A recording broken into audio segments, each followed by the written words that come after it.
السلام عليكم ورحمة الله وبركاته. الحمد لله وحده والصلاة والسلام على من لا نبي بعده. Bado tukiangazia kitabu Al-Muyassar fi Ahkam as-Sawm wa Adabi kilichoandikwa na Dr. Abdul Shakur Maalim Abdi Farah. Tuliweza kuangazia ni sharti gani za saumu ambao ulama wametaja kulingana na ushahidi wa Qur'an na sunna za Bwana Mtume Muhammad sallallahu alayhi wasallam. Leo insha Allah tutaangazia nukta muhimu kuhusiana na saumu. Jambo la kwanza ambalo tutakayoangazia ni aina za saumu. Ulama wanasema aqsamu saumu ziko na sehemu kadhaa, na ulama wameweza kugawanya saumu katika hali tatu. Saumu ni wajib, kuna saumu ya lazima, saumu mustahab, kuna saumu ya sunna ya ziada ambayo ni nafila, na kuna saumu manhiyun anhu, na kuna aina tatu ya saumu ambayo ni haramu, Mwenyezi Mungu ametukataza. Hafai mtu kufunga, na akifunga apata madhambi. Tuje katika hali ya kwanza, saumu wajib, saumu ambayo ni ya lazima kufunga. Saumu ambayo ni ya lazima kufunga ni saumu 4. Na ni vizuri ufahamu hizi saumu 4 ili baadaye tukikuja katika nukta ya nia utafahamu vizuri. Ulama wanasema saumu wajib ni 4. Hizi ambazo ni lazima ufunge ni 4. Kasaumi Ramadhan, kama kufunga katika mwezi mtukufu wa Ramadhan ni lazima. Kadhalika saumu nadhar. An-nadhar ni mtu kujilazimishia ibada ambayo Mwenyezi Mungu hajamlazimishia. Na kutia nadhiri, mathalan mtu aseme mimi naenda interview, na hii kazi nikipata nitamfungia Allah siku 3. Hizo siku 3 Allah hajakulazimisha, lakini wewe ndio umefanya nini? Wewe ndio umejilazimishia. Sasa siku ukipata hiyo kazi, umeenda interview, ukapita kazi, ukapata hiyo kazi, ukapita interview. Kwa hivyo hii saumu ya nadhir inakuwa ni nini? Ni lazima ufanye nini? Utimize. Mathalan una mgonjwa, una mtoto wako mgonjwa, ukamtibu, ukasema huyu mtoto akipona, ya Rabbi mpe afya, akipona mimi nitafunga siku 10. Allah akaleta faraja, shifa ikapatikana. Sasa wewe umejilazimishia kufunga siku ngapi? Siku 10. Kwa hivyo inakuwa ni lazima. Kwa hivyo aina ya pili ya saumu ambayo ni wajib ni nadhar. Aina ya tatu ya saumu ambayo ni wajib ni kafara. Kafara ni saumu ambayo zimekuja kwa hali ambayo mtu akifanya makosa yuamwomba msamaha, na katika kuomba msamaha ni mtu kufanya nini? Kufunga. Mathalan mtu akilala na mke wake mchana wa Ramadhani, na tunajua hatufai kukaribia wake zetu mchana wa Ramadhani mpaka Ramadhani jua ikishashuka. Sasa wewe ukashindwa kungojea, sasa inakuwa ukiwa hauna subra ukamwingilia mke wako mchana wa Ramadhani, ni makosa makubwa. Sasa kuna saumu hii lazima ufunge kumwomba Allah msamaha, na saumu hii shahraini mutatabi'in, miezi miwili mfululizo utafunga 60 days. Na hizi 60 days umefunga siku 50. Siku 51 ukasema nimechoka, utaanza tena. Ni kama dawa ya TB. Dawa ya TB sina siku 60. Ukikosa uanza tena alif na kijiti. Kwa hivyo aina hii ya saumu ni kafara, ni kafara, ni kama ni penalty. Na hii saumu ni wajib. Aina hii saumu ni ile mtu kufunga shahraini mutatabi'in. Aina ngapi ya saumu niwapatia? 3. Saumu Ramadhan, saumu ya nadhir, saumu ya kafara. Aina 4 ambayo ni saumu wajib, saumu al-qada. Ni mtu kufunga saumu qada, kulipa. Mathalan ulidaiwa Ramadhani, na umedaiwa Ramadhani hukufunga mathalan siku 3 ama siku 10. Kabla Ramadhani nyingine haijaingia lazima ufanye nini? Ulipe. Sasa ukaambiwa kwamba imebakia wiki moja Ramadhani, na wewe unajua kuna siku 2 hujafunga katika Ramadhani iliyopita. Sasa hiyo walipa, inaitwa qadha. na hii ipo katika Qur'an, faman kana minkum maridan au ala safarin fa'iddatu min ayamin ukhra, anayekuwa mgonjwa ama amepata safari katika mwezi wa Ramadhani atalipa baadaye. Ile kulipa baadaye, saumu hii inajulikana kama saumu ya qadha, na hii saumu ni wajibu ufunge, na hizi saumu nne ni ya lazima ufunge, iwe ni Ramadhan, iwe ni nadhiri, iwe ni kafara, iwe ni qadha walipa. Aina ya pili ya saumu baada ya saumu ya wajib ni saumu mustahab, ambayo inapendekezwa na ni sunna na wapata thawabu. Hakuna ile kulazimisha, lakini waambiwa funga, it's for your own good. Mathalan kasaumi yaumi Arafa au yaumi Ashura, mtu kufunga siku ya Arafa ama kufunga siku ya Ashura. Hii nafikiri is obvious. Aina ya tatu ya saumu ni saumu manhiyun anhu shar'an, ni saumu ambayo imekatazwa na ukifunga wapata madhambi. Saumu gani? Kasaumi yaumi al-Eid, ni mtu kufunga siku ya Eid. Wewe mwezi umeandana ukasema mimi bado nataka kufunga, ukaamua kufunga siku ya Eid, wapata madhambi bali hupate thawabu, na imekatazwa. Kwa hivyo mtu kufunga siku ya Eid ni siku ya furaha. Allah subhanahu wa ta'ala amejalia ni siku ambayo waumini wanafurahi, wanakuwa ni wenye kula na kunywa na kuvaa mpya. Ndio maana katika dua ya mtu akivaa nguo mpya huombea ilbis jadid wa aish hamid wa mut shahid. Ilbis jadidan wa aish hamidan wa mut shahidan. Ilbis jadidan, vaa mpya, aish hamidan, ishi maisha mazuri, wa mut shahidan, na ufe katika njia ya Mwenyezi Mungu. Hii ni katika sunna. Kwa hivyo ni siku ya furaha, siku ya watu kuvaa upya, kula vizuri. Hasa kwa nini wewe siku hii ya furaha na waumini ummatu Muhammad wafurahi, wewe ukaamua kufunga, wapata madhambi kwa kufanya hivyo?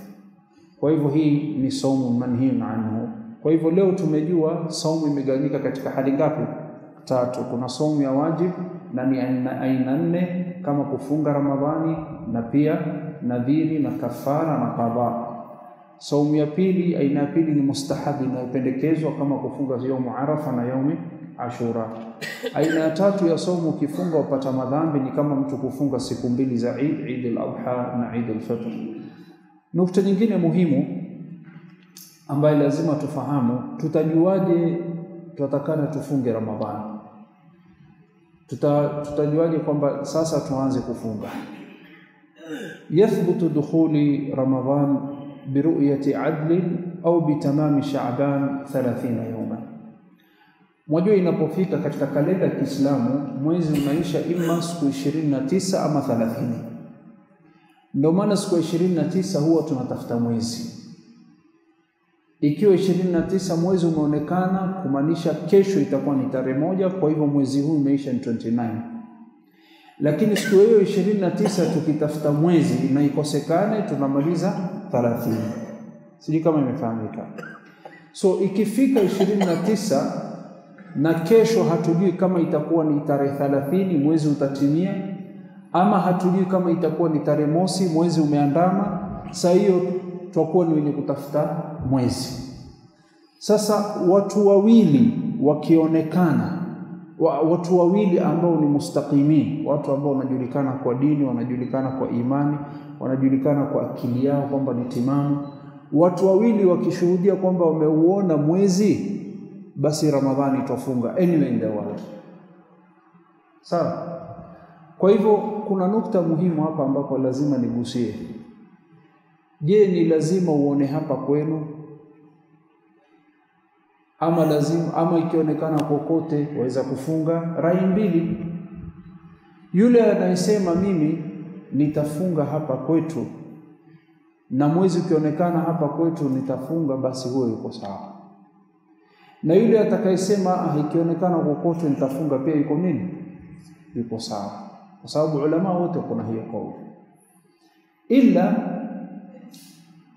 kuna shida kufunga hapa Kenya. Kwa nini? Kwa sababu mara kadhaa mwezi ushaonekana na ikafanya nini? Wakakataa, wakasema hatukubali. Sijui wenye kukataa wakataa kwa msingi gani, ni jawabu watajibu mbele ya Allah na ni masuhulia umechukua, wala hatutaki kukosea watu heshima, wala hatutaki kutuhumu nia za watu, kwa sababu mimi sikuwepo walipokataa, wamekataa kwa msingi gani. So mimi nitahifadhi thawabu zangu, sitaki kupeana, lakini wao watajibu mbele ya Allah nia zao zilikuwa ni nini na kwa nini walikataa, kwa sababu Allah subhanahu wa ta'ala asema satuktabu shahadatuhum wa yusalun. Allah asema ushahidi watu wanaotoa na mwelekeo watu wanaotoa wataulizwa. Kwa hivyo kwa bahati mbaya ishaonekana kwamba mahali fulani katika nchi inaonekana na wengine wanasema hatufuati. Ila hii kusema kwamba tutafuata mwezi wa Kenya, mwezi wa nchi yetu, saa zingine inaleta tatizo. Kwa mfano, mwezi ukionekana Vanga na haukuonekana Tanga, kwa wale ambao wanaojua boda Tanzania, ukishuka upande wa Mombasa mpaka chini kuna Vanga na kuna Tanga. Tanga iko wapi? Tanzania. Vanga iko wapi? Iko Kenya. Kuna boda tu katikati. It's just few minutes drive. Sasa just because haipo Kenya na hii mipaka tumewekewa na makafiri, tunasema tusifuate kwa sababu haiko katika mipaka yetu. Inaingia akili jamani? Haingia akili. Kwa hivyo ni vizuri ulama wanaokuwa na maoni, ama ulama wa Kenya, saa zingine wao hushirikiana kama East Africa, lakini huwa ni tatizo. Mmoja katika, kuna mwaka mmoja mwezi ulionekana Comoros, ikatangazwa watu wafanye nini? Eid, ama ni watu ikatangazwa kwamba ni Eid. Hasa kwa nini Comoros ikubaliwe na Garissa isikubaliwe? Na Garissa na Lamu is just border county. Kwa hivyo yatakana watu wawe na ikhlas. Wallahi kungekuwa na mwelekeo mzuri katika nchi hii, na kuna watu wamewakilishwa, na kuna uwazi na kuna usawa, mimi ningesema watu wafuate Kenya. Lakini nani mwenye kutafuta mwezi? Ni mtu kupiga simu. Imeonekana hakuna nidhamu, hakuna vifaa. Leo ingepatikana watu wajitolee sadaqa jaria, twende kama Chalbi Desert, si ni Kenya hiyo? The sky is very clear, tuweke vifaa vyetu pale, kwa sababu anga iko wazi. Chalbi Desert hapa tunaenda ni Marsabit County, sio? Kwa hivyo lazima watu wawe ni wa kweli na tuweke mikakati na nidhamu. Lakini kama vitu vile vahitajika sisi kwa wamoja katika kufunga nchi hii ya Kenya, maoni yangu, jambo la kwanza kuwe na uwazi na mwelekeo na tuwe na ikhlas. Ikiwa kutakuwa hakuna uwazi na watu wanakuwa ni wenye kufichiana mambo, kutakuwa hakuna mwelekeo, na wenye kuumia ni ummatu Muhammad. Hilo la kwanza. La pili, ipatikane sehemu watu waweke vifaa na watu wafuatilize. Hiyo italeta uaminifu, italeta utulivu. Sijui kama tuelewana. Na tuchague sehemu gani. Wako watu wamesoma, tutafute watu waliosoma mambo ya weather, tutafute watu waliosoma. Kwani hatuwezi kupata katika nchi hii ya Kenya watu 10 waende wakasomee mambo ya anga, tutatue hii mambo ya mwezi. Idi katika familia moja nusu wamefunga, nusu wana Idi. Haipendezi. Haipendezi. Wallahi haipendezi. Na mimi ningependelea ikiwa itapatikana nidhamu na kutakuwa na uwazi, tufuate ya Kenya. Lakini until we get that, we can't take chances. Wacha tufuate ya Saudi mpaka kuna uwazi, kwa sababu mwezi utaonekana na watu watakataa. Kwa hivyo Ramadhani itaingia, ulama wanasema biruyati adl, mtu mmoja akiona mwezi yatosha. Biruyati adl, ikiwa ni 29 haikuonekana, imetimia 30, hatutafuti mwezi. Automatically tunajua ikifika 30 the next day ni Eid. Kwa maneno ya Mtume sallallahu alaihi wasallam, asema sallallahu alaihi wasallam, sumu li ru'yatihi wa aftiru li ru'yatihi, fungeni kwa kuona na mfungue kwa kufanya nini? Kwa kuona mwezi, si kwa hisabu. Fa in ghumma alaykum fa akmilu iddata Sha'ban 30, ikiwa takuwa na mawingu na hamuoni mwezi, Allah ndo hajataka. Kwa hivyo timizeni 30. Jambo lingine ni kwamba masala ya saum ya faradhi, tumesema faradhi saumu na aina tatu, kuna wajib na kuna mustahab yanayopendekezwa na kuna haram manhi iliyokatazwa. Sasa hii ya wajib ni tofauti na hii ya sunna. Ya mustahab unapoweka nia, haifai mtu kusema mimi sitaweka nia. Nia lazima uwe nayo kuanzia usiku, na asubuhi kila daku lazima uweke nia kabla alfajiri. Mathalan, wewe hukujua kama Ramadhan mwezi umeonekana na hujakula, na ikafika saa 7 ama ikafika saa 4 ukaambia mwezi umeonekana ama mwezi umeandama, maadamu haukutia nia kabla alfajr, wewe hiyo somo utafunga hiyo siku, na hiyo siku utafanya nini? Utalipa, kwa sababu haukuweka nia. Hii ndo masala muhimu kuhusiana na somo ya faradhi. Ndio maana nikawatajia zile somo 4 za wajibu, ya Ramadhan, ya nadhar, ya qadha. Kama mtu yualipa haizi kusema kwamba mimi nitafunga, sijakula breakfast, mimi nitafunga ile siku nadaiwa. La, maadamu haukuweka nia kabla alfajiri usiku, basi wewe hiyo somo itakuwa si sawa. Lazima uweke nia kabla alfajiri. Asema Rasul sallallahu alaihi wasallam, man lam yubayyit as-siyam min al-layl fala siyama lahu, yule ambaye usiku hakuweka nia, basi mtu kama huyu hana saumu. Nakumbuka zamani tukiwa wadogo, baada ya salati al-isha ama ni Ramadhan, tukiambia msikitini nawaitu anasoma, alikuwa akisema imamu tukiwa wadogo. Lakini hivyo sivyo alivyokuwa akifanya Rasulullah sallallahu alaihi wasallam. Wewe nia wajua kwamba kesho afunga tosha. Lakini inapokuja katika somu ya nafli ambayo inapendekezwa za sunna au mustahab, si lazima uolale na nia. Waweza kufika asubuhi ukaona hakuna chakula, wacha leo nifunge. Hiyo inakubalika kwa vitendo wa bwana mtume sallallahu alaihi wasallam, kama ilivyokuja katika sahih Muslim. Aisha radhiyallahu anha sema, dakhala alayya an-nabiy sallallahu alaihi wasallam dhata yawmin faqala hal indakum shay? Qulna la. Ar-Rasul sallallahu alaihi wasallam ametoka msikitini, akaja asubuhi baada al-ishraq. Ar-Rasul sallallahu alaihi wasallam alikuwa akipenda kukaa msikitini baada al-fajiri mpaka jua inapochomoka, alikuwa akienda nyumbani. Can you imagine Rasulullah sallallahu alaihi wasallam apitia nyumba za wake zake wote, kuna kitu ya kula leo? Aisha ndio Rasulullah, hakuna kitu. Hafsa, sawa. Hafsa, kuna kitu? Hakuna ya Rasulullah. Zainab, kuna kitu? Hakuna. Ummu Salama, kuna kitu? Hakuna ya Rasulullah. Safia, kuna kitu? Hakuna ya Rasulullah. Juwairia, kuna kitu? Hakuna ya Rasulullah. Sauda, kuna kitu leo? Hakuna ya Rasulullah. Basi Rasulullah akasema, fa inni idhan sa'id, basi wacha leo nifunge. Ya akhi, subhanallah, hadha Rasulullah. Asa fa inni idhan sa'id, wacha nifunge. Yani wewe mtihani unaopitia usione kwamba hupendwi. Watu wengine huwa na fikra finyo, nasema Allah hanipendi, kwa nini hasikii mtihani anipata? Ar-Rasul amempata, akosa kula all his 9 wives, endakum shay, kuna kitu? Ambia Rasulullah hakuna. Aisha alipofika kwa Aisha akaambia, fa inni idhan sa'im, wacha leo basi nifunge. Kwa hivyo ulama wakasema saumu ya sunna si lazima uweke nia usiku. Kama imefika saa 4 ukaambia leo ni Arafa, mbona hukufunga? Ni saumu ya sunna, basi mimi nitafunga sasa. Uweza kutia nia hapo, lakini isifike adhuhuri, Kumalizia, kuna hikma gani mtu hufunga? Kwa nini tumeambiwa tufunge? Kuna hikma 3. Ya kwanza ni kupata takwa, na tuliangazia katika darasa zilizotangulia. Allah subhanahu wa ta'ala sema, kutiba alaykumus siyamu kama kutiba alal ladhina min qablikum la'allakum tattaqun, ili kupata takwa, ili kujua namna utakavyokuwa ni mwenye kumridhisha Mwenyezi Mungu.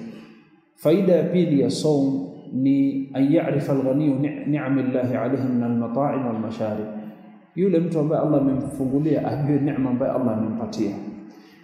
Ikhwan, hii njaa unayohisi na kiu unayohisi katika Ramadhani, asema joto, saumu kali, hii ni maisha ya watu kila siku baadhi yao. This is what they feel every day. Na wewe wafeel Ramadhani. Sasa hii inakufanya ujue neema ambayo Allah amekupatia. Na la mwisho ni kuonesha umoja wa Waislamu, kuonesha umoja ya Waislamu. Hizi ndio hikma tatu kwa nini watu hufunga. Wa akhiru da'wana alhamdulillahi rabbil alamin.